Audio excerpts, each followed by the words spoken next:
So maybe you've come to Cars.com looking for your third or fourth BMW 3 Series because you think that's what a sports sedan is supposed to be like. Well, if that's what you're here to do, I'm gonna let you finish. But first, we need to talk about this thing. This is the 2017 Alfa Romeo Giulia.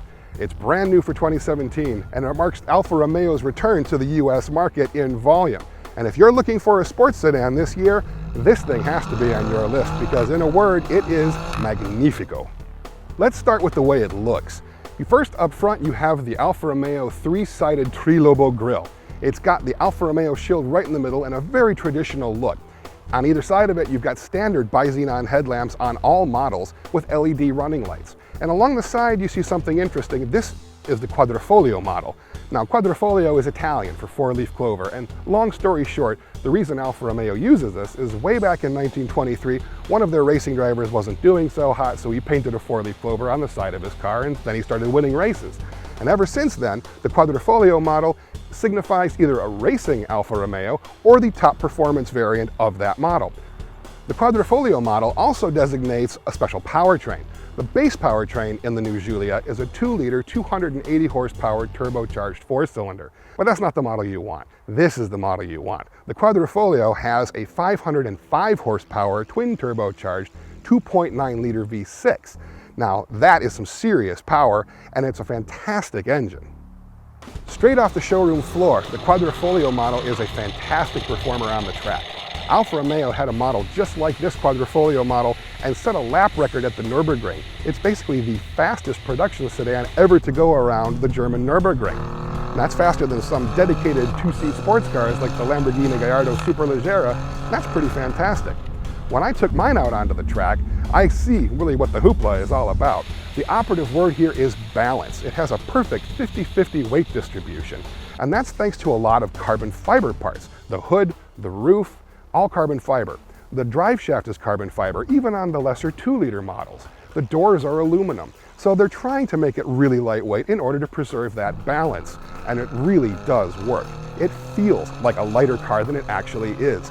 And that balance translates to both track performance and street performance.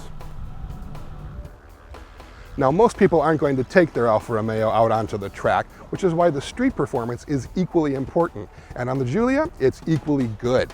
There's a little selector button inside called the DNA button. Now, that sounds kind of gimmicky. Everybody else calls it a mode selector of some kind. But it actually does stand for DNA.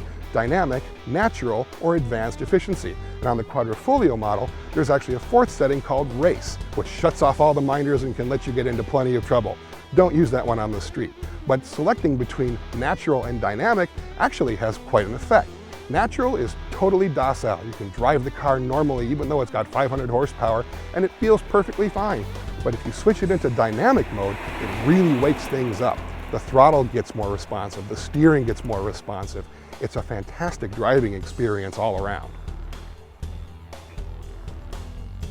This car really is best experienced from the front seat, but if you're going to be one of those people forced to sit in the back seat, well, your luck has run out.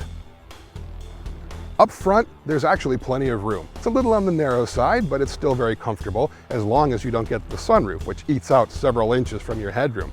The biggest problem is the back seat, where I can't even sit behind myself because my feet don't fit into the footwell. There's just not enough room back there for most American-sized people.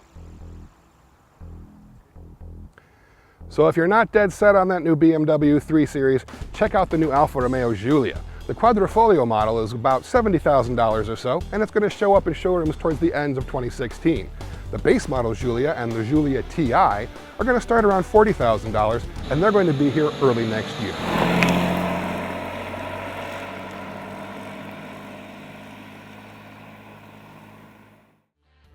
Thanks for watching. Click here for more videos and here to subscribe to our YouTube channel.